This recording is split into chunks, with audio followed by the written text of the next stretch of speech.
Greetings and welcome back to Switch to Linux. Hold on, I got a cat that wants to come up, I think. You want to come up, kitty? You want to come up, kitty, or not? Yeah? Alright.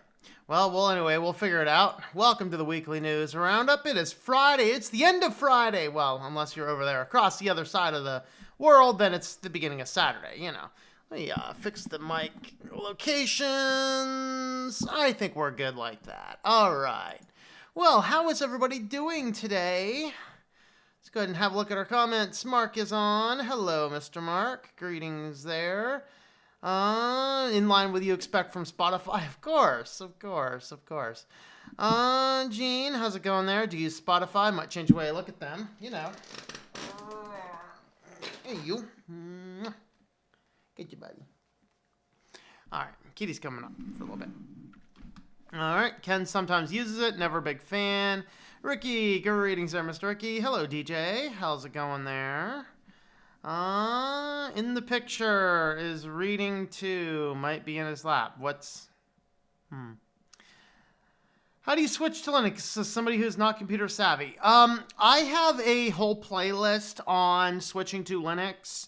If you are new, and what you're going to need to do is download a Linux distribution, and I would probably start with Linux Mint Cinnamon.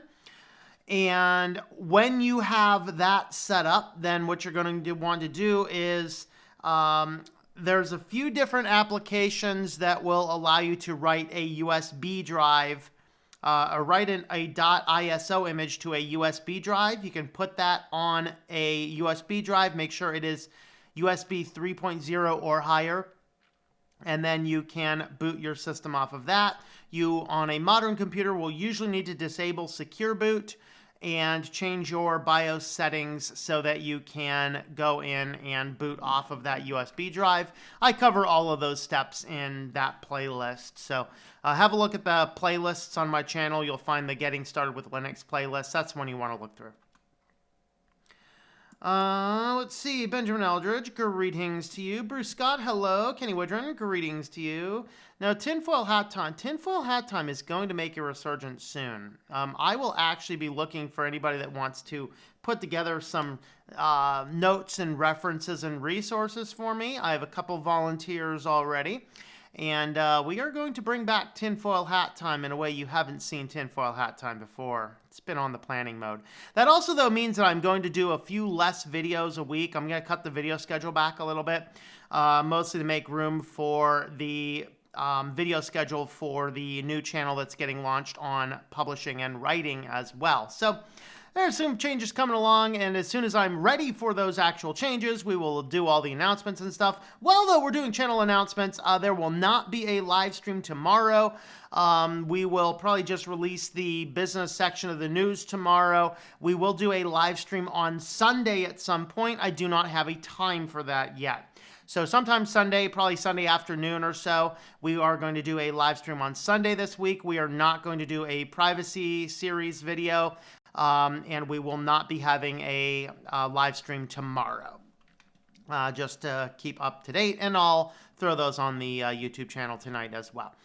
Anyway, grab a simple distro like Mint, Etcher, follow instructions, there you go. Alexander, greetings in Russia. People listen to music of V. Conte on the Yandex team, only smart in Spotify. Lemler, greetings. Hello, Quint Berkeley. How are you, sir? I hope school's going well for you. Mark, Huawei will sell laptops with deep in Linux. It can make Linux more popular. Hey, there you go. Firefox is switching from HTTPS to DNS. If you see that news article, yes, I did see that. Firefox has also lost its ever-loving mind again. I'm going to talk about that on Sunday. That will be our topic. How far gone has Mozilla went? There's our topic for Sunday. Okay. Gnostic, greetings. Likes XFCE better. Got a new phone. Got the Essential phone. Very nice. Essential phones are good, I hear. Recent Windows 10 update breaks computer. That's not news. That's about as much news as someone dropped a bomb over in Iraq or something. It's not news. Happens every day. All right. Let's see. Okay. Hey, how's it going there, Salridge? Greetings. Yes, always do the likes and comments and subscribees and stuff like that. Also, if you're new around here, I will do the live stream here, and then later on tonight, I will release the privacy section tomorrow morning or afternoonish, somewhere around there. We're going to release the business section, and we'll do something else then Sunday. It'll be a weird week, but, we're getting there. Let's see. What else do we want to do? Anything else before we dive into this? I think we're actually pretty good. Saddle Ridge, I should have that next Christian book done on Sunday is the goal. So I will probably get that shipped out to you next week if I actually accomplish that. I want to read it and edit it myself internally a couple times, but Saddle Ridge, you will get that eventually as well. So, with all that, should we dump on into the news now? I don't know. Cheap now. Ooh, $230. That's not bad. That's just, I'll pay that for a phone. I don't like to go above $200 for smartphones these days, but $230 I would do.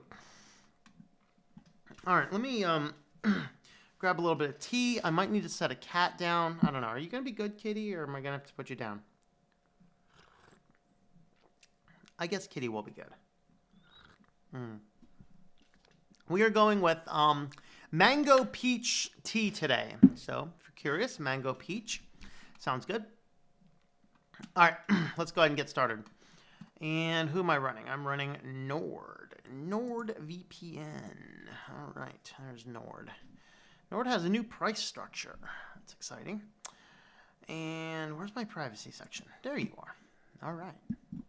Hey, Kitty, I'm gonna need to put you down because you're gonna mess with my camera in the middle of my recording. You can go back up in a bit. No, Kitty, down, Kitty, down. Welcome back to the weekly news Roundup Privacy Edition. These are recorded live Friday, 9 p.m. Eastern Standard Time. Come along that day if you would like to interact, see the news live, and maybe watch me go on fire and burn the whole house down. But hey, at least it's not your smart oven this week. But, anyway. We are highlighting NordVPN as my affiliate link today. So if you do want to help support this channel and you are a person that needs a VPN, consider using my affiliate link for Nord. This is not inside the Five Eyes. They are based out of Panama, but they do have servers around the world. You can connect up to 6 simultaneous devices across this with your NordVPN account. And they do accept cryptocurrencies, other anonymous ways of making your payments as well. Prices did go up a little bit. We are at 107. Or this one changed? I can't remember if this one's changed. I'm so used to, I do private internet access as well. So actually, I think this is about the same. So 107.55, which is pay that one time. You have 3 full years of access on their servers. So with that, let's go ahead and jump on into the privacy news, shall we? So, this is actually kind of an update to an older case, but it's worth bringing up because I don't think that this case started well before I started doing the Switch to Linux channel. So, what was happening is there was a data analytics firm, surprise, surprise, and they saw all of this public information on LinkedIn, and they're like, I think I want that data. And so they set up a bot to scrape all of this public data off of LinkedIn because LinkedIn put all this data public. And then LinkedIn comes back and says, you're hacking our servers. You're grabbing all this stuff. They're good. No, bro. All of this data is public. And so this has been going through the courts, and finally the Ninth Circuit Court of Appeals rules that no, scraping a public website does not violate the Computer Fraud and Abuse Act. All right.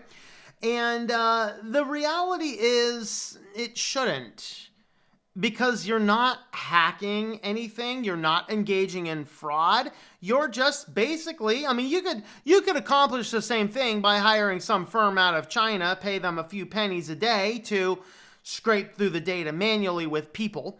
But in this case, these guys said, let's just program a bot to do it. And so they were just harvesting all the data out.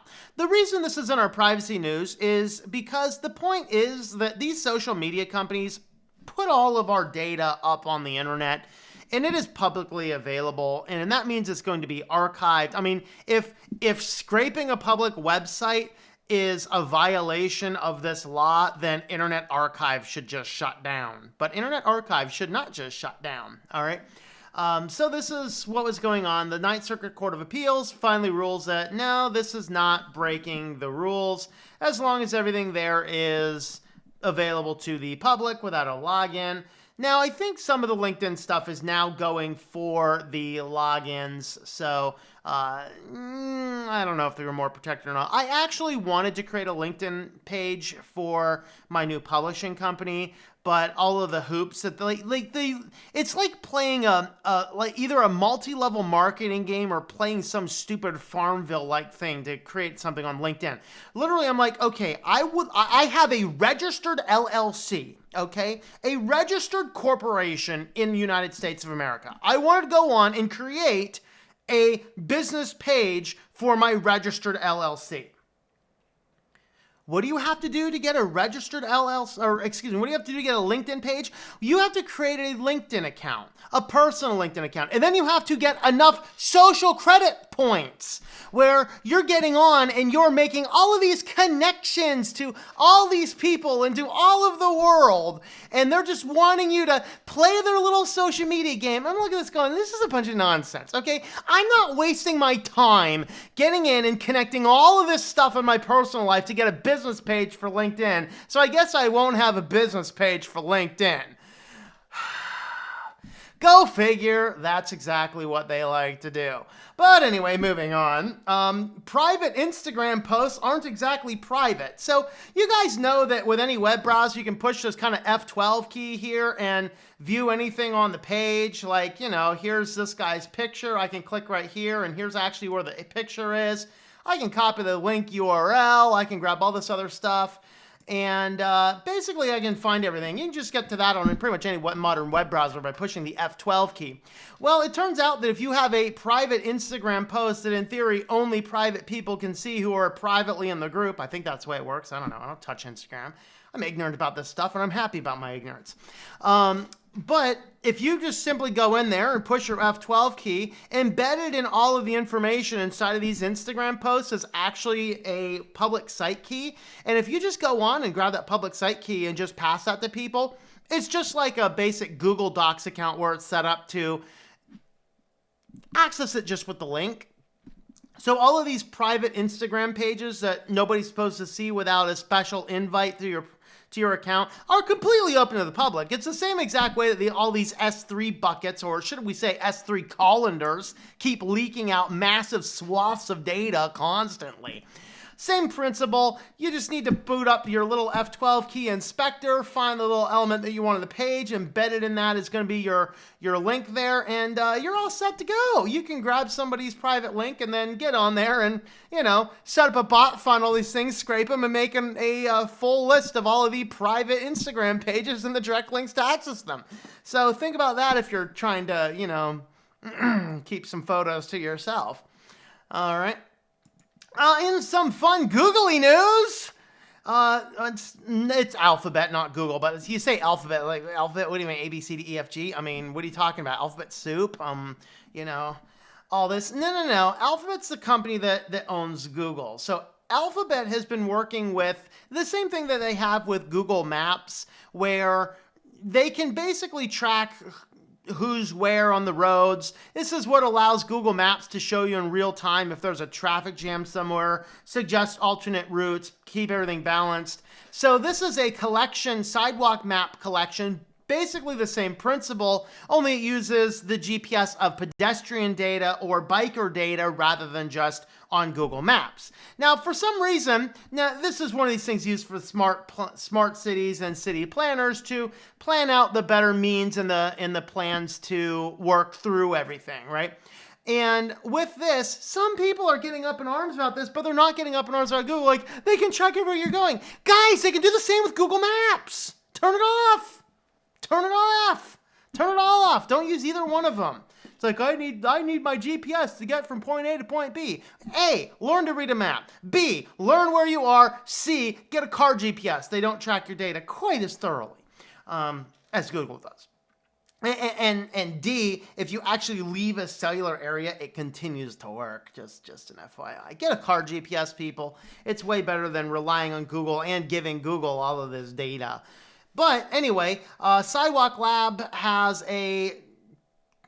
they have this app that basically works the same way as Google Maps, only it maps pedestrian traffic areas, biking lanes, paths like that. And so city planners can get into here and see what's going on in their city. So maybe they can make adjustments to sidewalks. They can figure out where you might need to have more maintenance and things like this. But again, it's grabbing all of the Google data, scraping all, but of course it's de-anonymized. Yes, it's completely anonymized. You know, of course you can de-anonymize it with the fact, like, you use this in, most cities across America. They have like these things called traffic cameras and facial recognition IDs are built in. Yeah, it's anonymized, man. We just got to take the data and feed it into this other database to figure exactly who you are. Yeah. This is a bad deal, guys. It is a bad deal. Moral of the story is, do not stay logged into a Google account. Do not allow location services to turn on and connect stuff back to a Google account. Yeah, there's been some controversy about the fact that it's collecting data even if you do not allow it. That's actually why I run Lineage, because I'm able to disconnect all those things from Google. And I think that definitely works a little bit better. So just be aware of this. Do not intentionally give more data to them than you have to give to use their basic services. And now on to Spotify. So this was actually what they originally rolled this out, and it was very controversial the first time. Then they backpedaled on it, let it sit for a little while, and then quietly rolled it out again without telling anybody. So what's happening here? So if you have Spotify's premium family plan, which allows up to 6 accounts for a $15 a month plan, boiling down to about, $2.50 per account. But the caveat to using this plan is that everyone has to, quote, live in the same household. And so the idea here is that now, as a update to their terms and conditions, do you guys read those? Well, an update to their terms and conditions rolled out in August that goes into effect, I think it was a 30-day going to effect. So I think it'd be like around September 19th or so is when it's going into effect. Then at this point in time, you are going to be required to allow them to take periodic, accurate GPS data to continue to use the app. They want to know your exact address, and then they're going to be constantly and periodically taking the data to verify that you actually live there. Otherwise, they're going to shut you off from the service. In other words, they want more data than any music streaming service should ever need in their life. And if you're still using Spotify, guys, cancel your service. Use it for free and deal with the commercials, for crying out loud. All right. So I have some serious questions about this. One of those, I have a friend here that's, it's starting his first year in college. His parents live about, 500 yards that way, and the kid now lives down here on campus. His mailing address is still with the parents' address. Well, what if he's using Spotify and they have this family plan, so his parents are back there, he's over there, and every time Spotify checks, it shows a different locations. It goes, I don't think you live there anymore. I'm going to pull you out. Then I'm going to put you on a bad list. Bad list, you. What if it pulls this thing randomly when you're a teenager spending the night at your friend's house? What if you're out for 4 or 5 days at a school trip somewhere and it pings you at separate cities like, we're going to shut you down. You can't listen to your music. Well, good. Maybe you should just turn off the music a little bit more anyway and engage in real social things. I don't really want to go that far. But anyway, there's too many issues and too many problems and too many plans with this. But the ultimate thing is this rolled out when they first did their original test, which is in a weird, obscure place. I forget where they rolled out the original test. It caused a lot of controversy. But anytime these tech companies do this, they get out, they cause that little controversy. Everyone goes, wah! And then nobody stops using the service. They backpedal for a month, 2 months, 3 months, 6 months, and then they slowly roll it back into the thing, and then nobody cares because we're too brave new world. We're allowing the data tracking into our lives because we want simple music at any time. Guys, buy yourself an offline $30 MP3 player and download some MP3s, okay? Legally. Download them legally, of course. You know, you are allowed to pick out your CDs and make MP3s out of those and put them on your devices. You're allowed to do that. There's other places you can get things, but for crying out loud, don't continue to use a service that wants to know your exact GPS coordinates and your exact home address. That's insane. There's no earthly reason a company like Spotify needs to know where you live. And there's too many risks for that kind of stuff.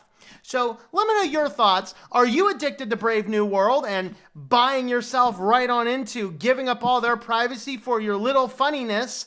Or are you actually going to take this to heart and say, no, Spotify's really not worth that for me? Let me know your thoughts to all that in the comments down below.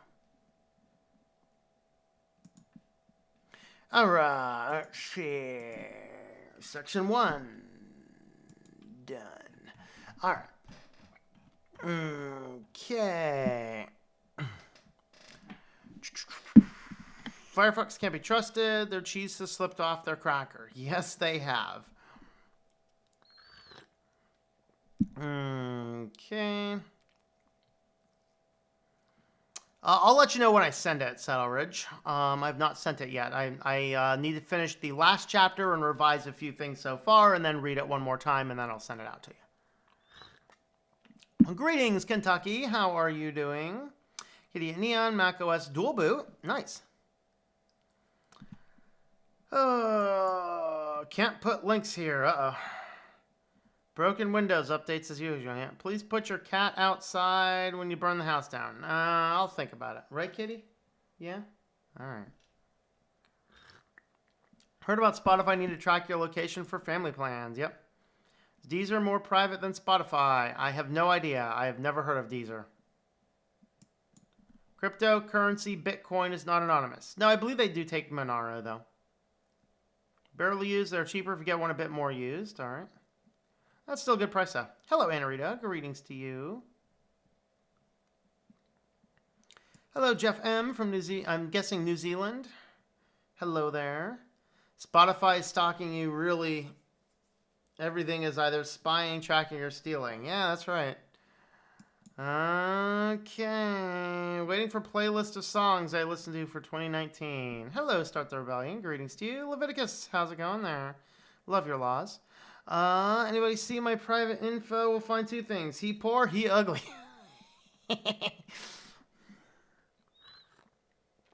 Right to clean out their online presence up. Dress up a bit in society like this where... God forbid, wrong think will cost you your job, yeah? Use offline map GPS navigation. There you go, yep. Band used to travel the country without a GPS. We use maps. I know, shocking how maps are actually effective. Turn off location after you're using Google Maps. Does that help? Yeah, the best thing, though, is make sure you're not logged into any Google services when you're using it. That's better. Got rid of LinkedIn. It's so fake and cringy. Yes, it is. Don't think Google is a problem. It's Microsoft working in the back. And they're both problems.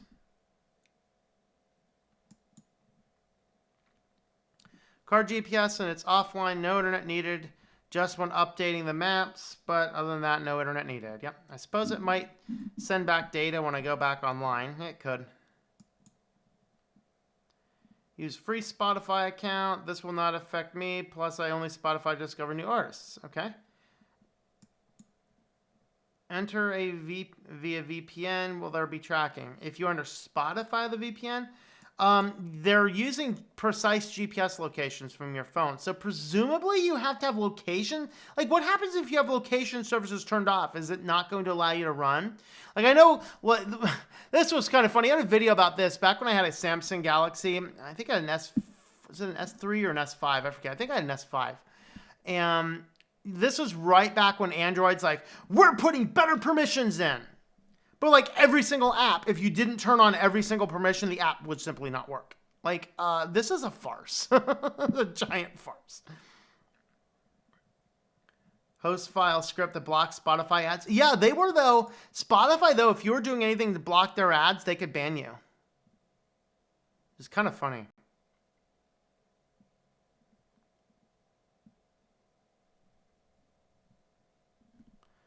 How do I submit my DNA and blood panel result to Google? Do they offer implant for permanent tracking? How can I make my life easier? I'm sure that there's a way.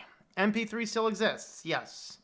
In fact, I'm actually going to buy another one too, because I have one MP3 player that I have in my kitchen to listen to stuff, and I'm thinking about just picking up a second one for when I'm walking and things like that. But yeah, you can actually buy a non-internet connectable MP3 player for like $30 or less. I've seen them actually as little as $15. And they're not the best quality, but they will absolutely get your job done. And then, you can make your own MP3s, download them. Now, I like listening to some sermons and things, and there's several different pastors who make their sermons freely available in MP3. So for me, it's just go onto their sites and grab the ones I want to listen to. Music stuff, there are good legal ways of getting MP3s still, so you can still do that. Of course, if you have the physical CDs, you are allowed to make a copy of them for your own use. Private listen music without being tracked or paying a subscription services. Download the songs you want and just use a USB drive to update your music libraries. Yep. Eagle-eyed focus on privacy protection. Hey, man, that's what I like to do. I do not like companies tracking what I'm doing. Do everything I can to stop it when I can. Want to use my LinkedIn also. The sad thing is I just found it way too fake and cringy. Yeah, it's like, ooh, you got to get so many social media connections before we allow you to create a page for your business. Okay, it's just not important for me. Sorry, I have to conduct myself like a businessman. Is it worth spending hours of time on LinkedIn making fake connections to people I'm never really going to meet? Or is it actually better I work on building my business? Let's work on building my business. That'll be a better plan. Okay. Hello from Seattle. Greetings, Gary. How are you? Anyone want an MP3 of my original guitar songs? Very good. Cool. Monero is the only cryptocurrency I trust for privacy. Yes. Only Librem 5 will save our privacy. Will save our phone privacy. PinePhone actually is. My guess is we're going to see PinePhone hitting the general market first, and it's better anyway. Like, it's cheaper. I don't think it has the physical on-off switches, but other than that, it's very good.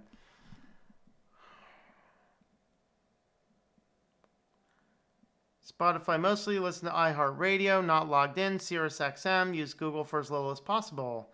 Yeah, I forgot about... is iHeartRadio still a thing? I thought they went belly up, but maybe they didn't.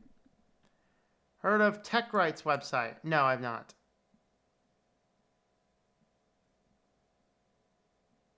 Still buy your music on vinyl and we'll pay cash. Awesome.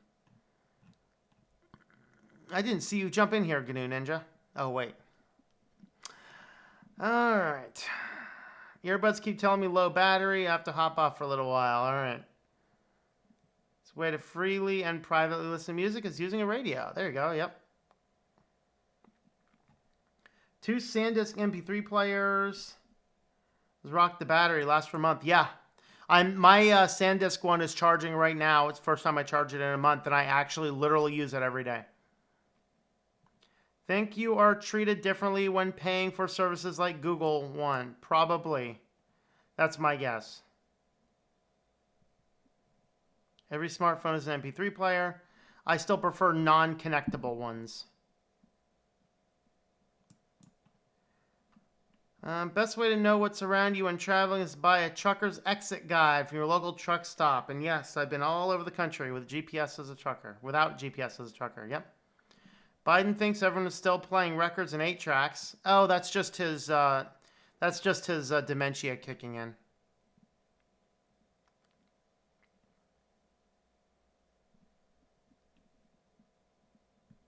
Don't think Spotify can detect the block because it's a host file. Oh, okay. Now, I think you might be right. So if you're trying to use ad blocker type stuff, it doesn't. But yeah, the host file is like still the best way around stuff. Rip CDs from albums you love. Use the real uploadable gift cards. Pay for DRM free songs on Amazon. Yes, so you can do that. That's always the way to go. Watching on Ubuntu Mate gaming rig. Very cool. All right, it looks like we've reached the bottom of that one. Let's jump on over to our business news, shall we? Where is my business news? Where are you, business news? There you are.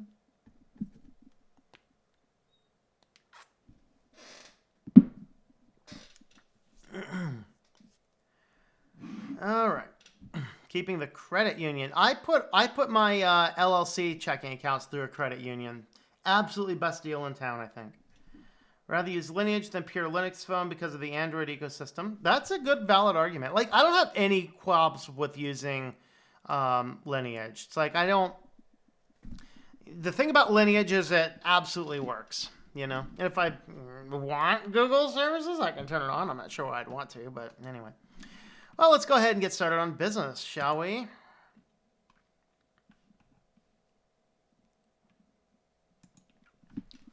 Welcome back to Switch to Linux. This is the business section of the news. These are recorded live Friday, 9 p.m. Eastern Standard Time if you want to come on by for the live show, or you can just watch these little clips instead. So today, instead of highlighting one individual affiliate, I wanted to illustrate that I do have a full affiliates page on my website that will talk about affiliates, the ones that I use. And anytime I add new affiliates, they will get added to this page. So you can always bookmark this at switchedtolinux.com/affiliates. So if you need general shopping, I do use Amazon, even though we will be talking. Do I have Amazon stories? I don't think I have Amazon stories today. There's one I almost included, but I do have Amazon there. Full disclosure, though, there's an Amazon affiliate link there. If you want to shop on Amazon and help support the channel, using my link is a great way to do that. I have 4 different web hostings figured out here, some VPNs, and even some podcasting resources as well. So don't forget to check those out if you would like to jump into this. Now, let's go ahead and get the controversy out of the way. So all you guys that want to just come by, leave me a rude and nasty comments, and then leave. This one's for you. So apparently Juul, which has been in the news lately, like, okay, let's go ahead and clarify the news. Some people who have been vaping have been coming up with some serious lung diseases. It does not appear as though it's related to any specific Juul products, mostly third-party or other vaping resources. That being said, you do not actually have to have advanced degrees in biomedical research to know that boiling chemicals and putting them into your lungs is a bad idea. There's just something about this that's just stupid. And yeah, vaping's better than cigarettes. It doesn't matter. Would you like to drink Drano or Drano Light? Okay? Stop vaping stuff and putting it into your body. But this one really got some heads turning. Juul basically came into a 9th grade class to tell the students in high school their products were totally safe. Apparently, parents were not aware of this, and teachers weren't even in the room. So effectively, Juul representatives came into our public high schools and started to tell kids, basically a marketing thing, that Juul is completely safe. Can we just close this company down yet? Can we just hang these people up by their toes in the middle of Times Square and have people come by and whap them with wet noodles or something? I mean, really. So basically, in the midst of all of this, we have a serious vaping epidemic. It has become a major crisis, the number one health crisis among kids right now. Guys, people aren't even engaging in other risky behaviors, but they have no problem vaping up. And yeah, sure, I completely understand vaping might contain slightly less toxic chemicals than smoking a cigarette, but guys, we don't need to put anything vaporized into our lungs. Your lungs are designed to breathe in air, exchange the oxygen, replace the carbon dioxide, and expel it. Breathe in, breathe out. Vaping is deadly for your body. Let's stop it. And let's stop this. So if you had needed any extra reason to pull your children out of school and homeschool them instead, it's that representatives for the number one thing destroying the future of our children is now being allowed without any supervision into our schools to tell our high school students how safe it is to vape. Are we kidding, people? Are we kidding? So this has come out. Now, what has happened to these guys? Oh, they received one of their rude letters from the FDA. Oh my God, can we get some real results from Congress? The tobacco companies, the Juul companies, the vaping companies are going into our schools and teaching them to vape. And we're sending them rude letters? No! Find them into oblivion! Find them! Find these people out of business! Find them 10 times what their company's worth! Take every one of their representatives, throw them in jail, close the company down! We do not need vaping companies in our public high schools telling your children that vaping is safe. It is not. It is not. Wow. All right, you can get all your rude comments out of the way now. That was a good yelling tirade. In with the good air, out with the bad. In with the good air, out with the bad. Don't put the vape in there, yo. Don't put the vape in there. All right. This article really shocked me.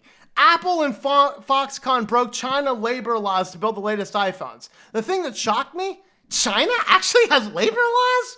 What?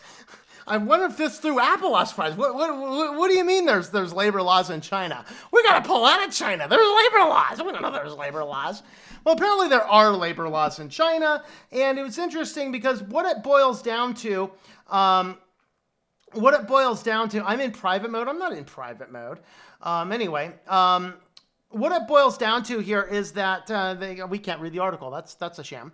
I think it's actually because I'm not allowing third-party cookies. So anyway, it turns out that there is a China labor law that basically says that you cannot have more than 10% temporary workers, and Apple's Foxconn factories were actually, they actually had up to, I think, 50% temp workers. So they actually got fined for that, for having too many temp workers working on the iPhones. And with that being said, then they basically, and of course Apple comes in and is like, oh my Lord, we had no idea. We're looking into this. We're working tightly with Foxconn to rectify the situation. Like, yeah, right.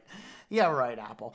But anyway, I was totally shocked that China actually has labor laws. I mean, that completely threw me for a loop. But anyway, on to Comcast. Who likes Comcast around here? Oh, nobody? All right, so Comcast sues Maine. So Maine passed a law that basically says, guys, we need to be able to sell a la carte channels. Because like me, I hate sports, okay? I have a vague idea what the Penn State football schedule is, so I know to take care of my shopping on Thursday when there's a Saturday game, okay? I also know that tomorrow there's a game on at noon, so I know if I want to go anywhere tomorrow, 12:30 to 2 o'clock is the perfect time to go because our town will be abandoned. Everyone's going to be at the stadium or at least inside their houses watching a game. And since I don't really care about sports, awesome. But I really don't want to be paying a giant multi-hundred, triple digit cable bill support on all these sports channels that I will never watch. And so Maine says this makes sense. So they pass a law that says you have to allow a la carte channels. You have to allow a plan so somebody can come in and build the plan they want. All they want is TBS and Fox, and you leave off the evils, whatever, other news thing, whatever. You can buy just that. You want to leave off the evil Fox and go with the other ones? Hey, you can do that. I like CNN, don't like Fox. Well, let's pay for CNN, not pay for Fox. Whatever. So Comcast sues Maine about this new law under, get this, are you guys ready? First Amendment, freedom of speech. Guys, we need to stop a company's ability to sue on freedom of speech grounds. How is it a violation of free speech to tell a company doing business you have to allow people to purchase only what they want to buy? I'm clueless. I'm completely clueless. Like, this has nothing to do with speech. If this is not just immediately thrown, like, this has nothing to do with speech, guys, get out. First Amendment rights. It's First Amendment rights. Our First Amendment rights. What? This has nothing to do with First Amendment rights. Maybe we should close Comcast down as well. Thin legislative record. Yeah, guys, allow the a la carte line. I don't want to say anything else about this. This is just insane. Companies should not be allowed to use constitutional amendments. Okay, in fact, this is a long time ago. The first thing that actually a court allowed a company to sue on First Amendment rights was actually had to do with the Motion Pictures of America, because what they were saying, and in that case, I still disagree with it for a fundamental reason, but at least you could understand the argument, because what they're saying is these states are not allowing us to show certain movies. We think that this is a free speech issue. I completely understand that. Now, I disagree with it being an option, because the problem we have right now is companies, the LLCs, the corporations, they can have the constitutional protections, but they do not have the constitutional responsibilities. If a company wants to continue to have constitutional protections, they need to also have constitutional responsibilities. This means if they violate somebody else's constitutional rights, they have to be as held accountable as we are. Okay, so in other words, somebody actually has to be held liable. And that's what happens, is that companies got all the rights of the Constitution with none of the responsibilities, and that is why they can trample over people's rights, which is a sad thing. But it was actually on the grounds, and actually the first time they tried to bring the lawsuit, it was kicked out because a company didn't have constitutional rights. It wasn't until I think it was the 60s or 70s when that was finally overturned. And I think that that was a bad thing. All right, on to more insanity. So California just passed a new law. It was basically simplifying what is a contractor. So when we're talking about hiring contractors, when you're hiring contractors, the IRS has a vague test, and there's 8 basic points in this. California thought it was too vague, and so they created a ruling that it basically was called an ABC test, which was very simple. It had 3 basic points, and if any of these 3 basic points were in place, then this person's a contractor, not an employee, or an employee, not a contractor. So the law simplified the terms. One of these terms that the IRS has is the essentialness of the employee. So in other words, I have, like the company I've talked about through the course of today, I have a publishing company that's a registered LLC. If I wanted to bring on a contractor to take on some of my load of uploading social media posts or editing a few things like that, that's perfectly fine. But what I couldn't do is, if I were in that field, I couldn't have 100,000 of those people and have no employees. So what it boiled down to is this person essential. So for a big company, if I'm, for example, suppose that this company gets big and I have a big warehouse and I have the heater go out. Well, I could easily bring in a contractor to take care of the heating and fix the heating, fix the HVAC, fix whatever. And that person's a contractor. They're not essential for the running of the business. But I could not have my entire team of publishers, of people doing the publishing stuff, as contractors, because that's now not important for the business. So Uber comes out. That's one of these 3 core things. Is this person essential for the business model of the business? So Uber comes out and says, no, our drivers are not core to the business. Are you kidding me? Uber's entire business is to give people rides through drivers. All right? Of course, drivers are essential for their business. Now, I don't know how the California law is set, but the way the federal law is set with the IRS, it actually has to do, not necessarily is this person essential or is this person carrying extra load. In other words, if Uber goes down and says, okay, we are operating in the state of California, and let's bring on 1,000 drivers for the state of California, but we have a demand for 3,000 drivers or 5,000 drivers. You can still say we have 1,000 full-time drivers who are employees and we have 4,000 subcontractors who are working. That would pass every single rule. So all Uber would have to do on the federal and probably on the state law as well is simply hire a percentage of their demand as actual full-time employees. Now, they don't want to do that because a full-time employee costs you a whole lot more than a contractor does. So for example, if I'm bringing on an employee into my business, I have to cover half of their FICA tax. I have to cover some self-employment or various other employment taxes. I have to cover workers' compensation. I have to cover insurance. So an employee ends up costing a company twice as much as their actual take-home pay. Versus a contractor comes in, whatever the take-home pay is, you get to keep. And so what becomes attractive for some contractors is you usually get a little bit more take-home pay, but the amateur contractors do not recognize they have to take some of that to pay the self-employment tax. They have to pay for their own health insurance and all of the other extra fees. They don't realize that, and that's why some of them go underwater pretty quick, because the amount that you get is not the amount that you keep. You are responsible for that. So the reality is it costs too much, and this is why the gig economy is a problematic thing. But anyway, Uber comes out in response to California's bill and says, no, our drivers aren't core to our business.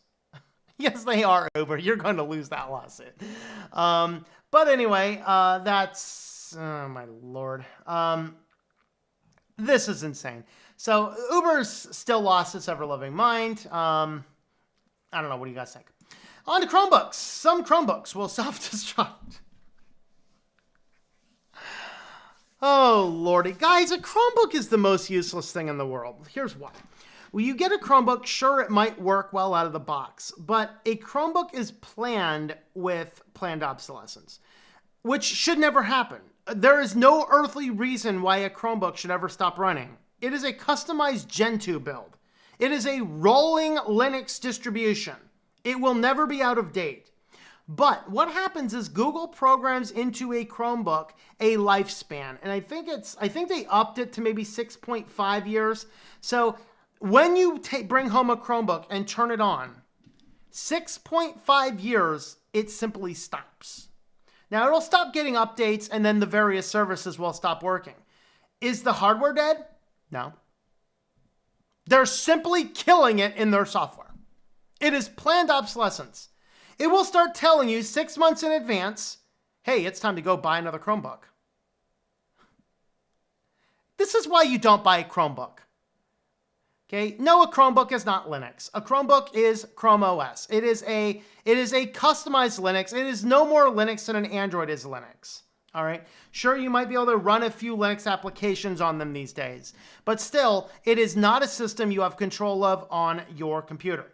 And so with this fact that they're planning this generic planned obsolescence, imagine if they did that to my Windows 7 computer, which is still chugging along after over 10 years. My Windows computer is now over 10 years old. I think it's 11 years old now, maybe. Still works just fine. Still works just fine. But the thing is that by saying, hey, after 6.5 years, we're just going to stop working, there's no reason it ever needs to. It's a Gentoo install. It will keep functioning. If you were to somehow wipe this thing out, completely get rid of that memory, and reboot it, it would run perfectly fine for another 6.5 years. This is nothing more than Google throwing a code in to completely destroy an otherwise perfectly functioning piece of hardware, thus littering our landfills and wasting our resources. So all you people that are your environmentalists, we're killing the planet, go and yell at Google for putting planned obsolescence in.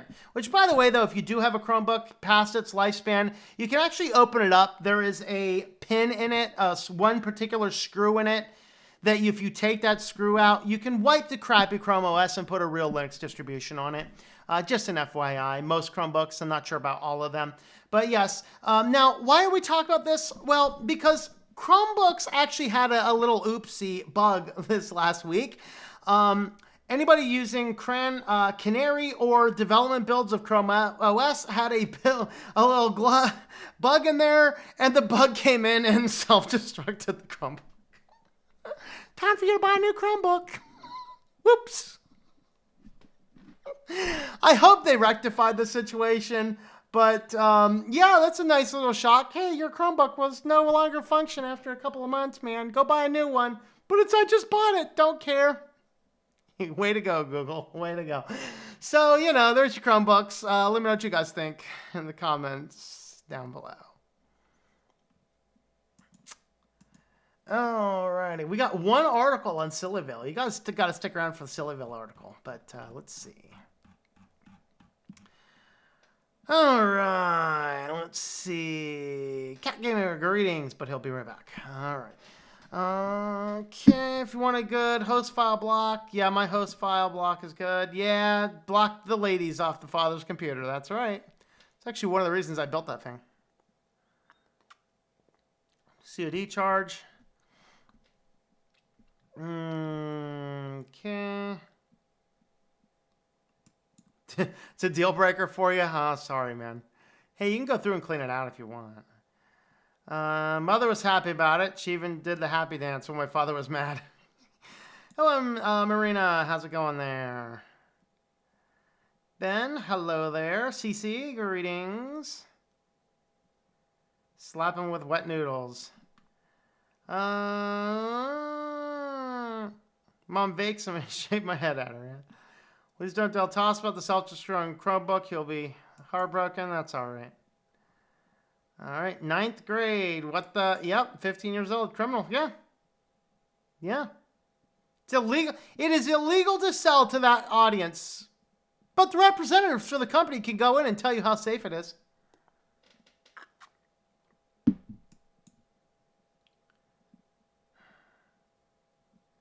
Heard a fire truck go by. This Tom went on fire. Hey, man, they're coming for me. They're coming for me. Do I feel better, Ian? Yeah, maybe. No rude comments for you, Tom. Admittedly, I'm trying to quit, though. It's gross, yeah. Rude comment, nah, I love the fire moments. Just broke my speaker. Sorry, Darren. I did actually see my my mic spike. China does not have labor laws. Apple is more or less.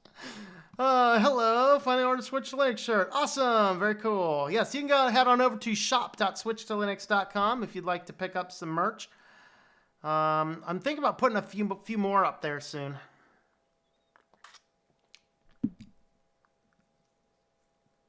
Most of the channels are infomercials instead of programming and dish or cable. Yeah. No longer have TV cable, and now I have the only internet, and I have a paperclip, which gets 10 HD channels for free over the air. Yep. Microsoft already has the Linux Foundation in the pocket, sending all the projects to GitHub. Of course, Microsoft paid for the foundation millions of dollars. Yep. See, though, that Microsoft went through the Chromium code and started removing the naughty words like whitelist, blacklist. Oh, that's racist. Oh Lord, it was a hilarious list of things. Hello, Boptalop. How's it going there? Greetings to you.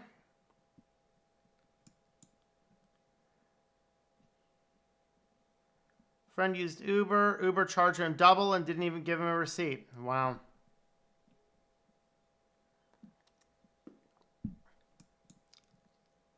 Oh, but Microsoft cleaned up its ways. Yeah, I'll believe that when I see it. Okay, you should grab the website page as a PDF and use it in the news section when you read it to avoid that privacy mode situation. Yeah, what I did is I actually turned the ability to store history back on temporarily, and it worked just fine. So I'll just toggle those back off when I do the news when I have a Bloomberg article.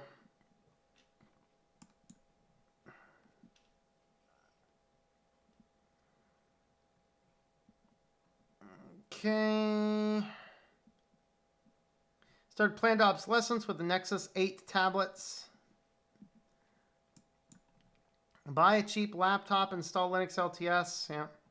Google's already crazy. Toss will not like that. Oh, well, sorry. Better include Mac in that rant.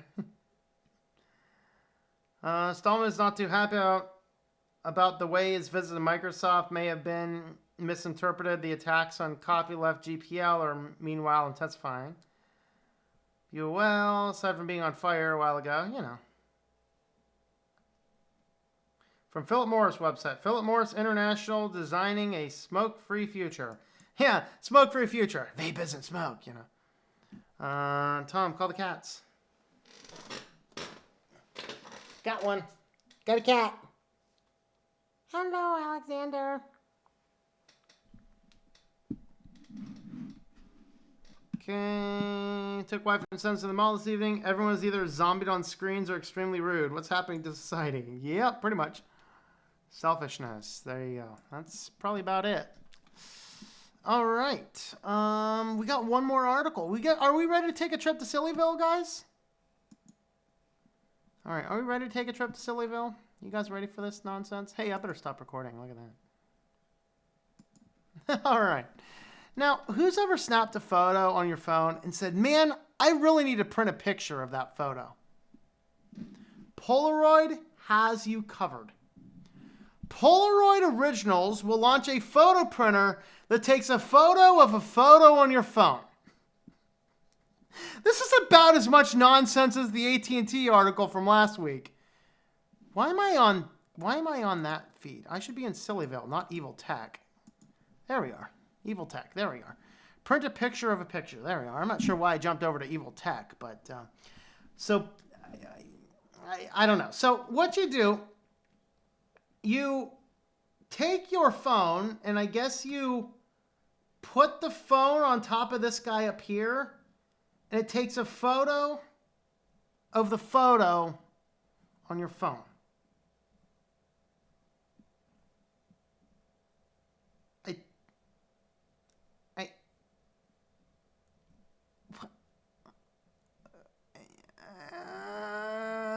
There went to, I don't know. Yeah, requires users to have the Polaroid Originals app installed. They can tinker around settings, beta, blah, blah, blah, blah, blah. Of course, it probably is grabbing all that data, but you know, you can also break what image across collages. Yeah. So there you go. That's exciting. Check, please. I want out of the human race. What's the date? Oh, man, only 7 more days. 7 more days to the storm on Area 51. Cult gathering at the Apple Store. I could hear them by chanting as we walked by. Oh, is that the... Release the iPhone. Release the iPhone. Is that it? Phone. Phone. Phone. It's an Instamatic in a different package. Kitty, what's happening to society? Our society has gone crazy. I am so happy I'm a cat and not one of your crazy race. Yeah, thank you, Kitty. This is not the green screen we're looking for. There we are. That's a little better. Still not good, though. There we go. That's better. All right. Just buy a digital picture frame. Easier, yeah. One of my photos on Google One, paying for it. Not sure to continue, though. Wow. I don't know. I just don't want to do that. You can print photos from your phone to any network printer. Yeah. Pretty much. But it's not a Polaroid. They're bringing back the old Polaroid look, too. Look at that. I mean, it does everything in the square. This is like a retro Polaroid thing. It's basically to capture the nostalgia of people my age who remembers taking a photo with the Polaroid and having the Polaroid look. You know, the square photo, small edges here and a little thing down here if you want to write something on, you know. That's all what it's for. Can you power a transistor radio with a battery pack after film runs out? Just me, but I don't get some people's fascination with Polaroids. I think a lot of it's just... nostalgia, because like everything, our entire culture right now is feeding on nostalgia in reality. You know, like every reboot is reboots of old movies. We're getting old trinkets back. We're getting, like, there was a new mini Sega Genesis, you know, mini Nintendo, mini Super Nintendo. All these things are all because people my age now have more disposable income. So when they put out things from our childhood, the whole world latches onto it. It's a cash cow. It's a cash cow, and people my age need to just stop. Stop giving a platform to this crap. I would like to see some original plot lines of movies. I'd like to see some original things come out. Not that I'm necessarily a big consumer of any of it, really, but it's kind of crazy. Dude, you have to run a business and make money. I don't know. 1 frame a minute. There you go. No, it's not millennials. It's not millennials. It's Gen Xers. It's more Gen Xers. Millennials are still a little young. Maybe a few of them, but Polaroids were something that Gen Xers or higher would have seen. Millennials came along board right about the time digital cameras were bought. So millennials mostly would have had digital cameras first. Well, I think we're going to go ahead and feed the beast, and then we'll hang out here until our comment feeds run dry. So if you guys want me up there longer, give me some good comments to think about, but we're going to feed the beast. Oh boy, kitty. Oh boy, kitty. Here, I'm going to have you come here. I want you over here, buddy, so that both cameras can look at you. Go on. Lay down. There you go. Oh, please don't Juul on my mouse pad.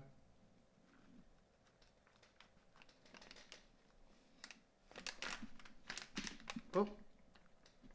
Uh-oh. And let's do. Ow. That's my finger. Here, bud. Right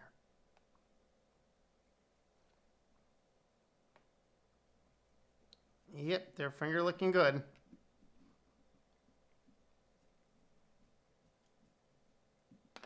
Yeah, it's a good kitty.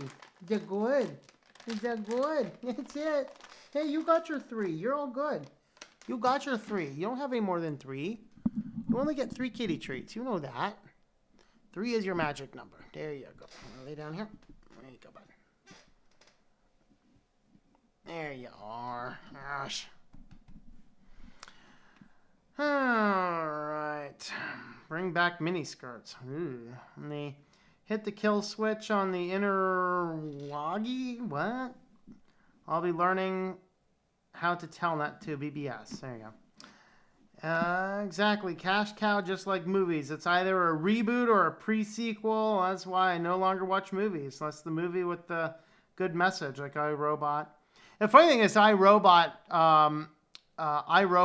literally, it has, like, it's the same world as the book, but it's actually not anything related to the book itself. It's kind of a neat concept.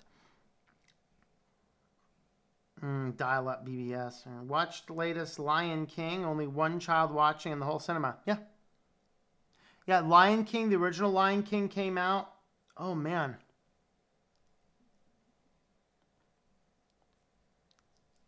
Was that 89? No, it was older than that. 92, maybe? I remember, like, it came out the same, I think it was the same month as Weird Al's Smells Like Nirvana tape. Because I went out to the music store and I bought that on cassette because that's what was a thing back then. And I'm riding my bike back, and I stopped by, when I was riding my bike back, I stopped by an acquaintance. He wasn't much of a friend, but more of an acquaintance. Stopped and chatted with him a little bit on the way home, and he had just come back from watching Lion King, which was new. So I think it was 92, 91 or 92. But yeah, most of the people going to watch these they're guys my age. You know? Watched Goonies last night, still awesome. That's not a bad flick. All right. I think we're going to go ahead and jump off. Let's see. Is anybody, any friends of Switch to Linux streaming right now or getting ready to stream? I don't see anybody. Is Toss going to be on later tonight? Anybody know? Not sure?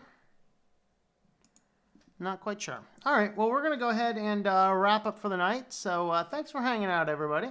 We'll get the Friday news. We'll get the privacy one up tonight. We'll get the business one up tomorrow. No stream tomorrow, but we will do a stream on Sunday. So thanks for watching, everybody, and I hope that you all enjoy switching to Linux.